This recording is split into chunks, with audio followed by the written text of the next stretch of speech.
भारत आणि स्लोवाकिया दरम्यानचे संबंध परस्पर सन्मान आणि आंतरराष्ट्रीय मंचावर एकमेकांना समर्थन करण्याच्या तत्वावर मजबूत झालेले आहेत, असं राष्ट्रपती द्रौपदी मुर्मू यांनी म्हटलं आहे. आपल्या स्लोवाकिया दौऱ्यादरम्यान त्यांनी आज ब्रातिस्लावा इथे स्लोवाकियाचे राष्ट्राध्यक्ष पीटर पेलेग्रिनी यांच्यासोबत द्विपक्षीय बैठक घेतली. त्यानंतर संयुक्त पत्रकार परिषदेत त्या बोलत होत्या. ही बैठक रचनात्मक झाल्याचं सांगत जागतिक आणि प्रादेशिक मुद्द्यांवर सविस्तर चर्चा झाल्याचं राष्ट्रपती म्हणाल्या.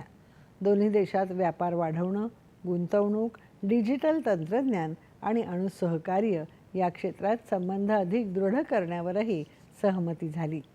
स्लोवाकियाचे अध्यक्ष पेलेग्रिनी यांनी संयुक्त राष्ट्र सुरक्षा परिषदेत भारताच्या कायम सदस्यत्वासाठी पाठिंबा देणार असल्याचं जाहीर केलं.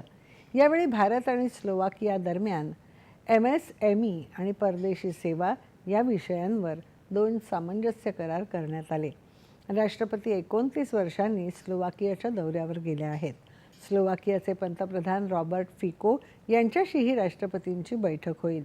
राष्ट्रपती स्लोवाकियाच्या नॅशनल काउन्सिलचे अध्यक्ष रिचर्ड रासी यांचीही भेट घेणार आहेत.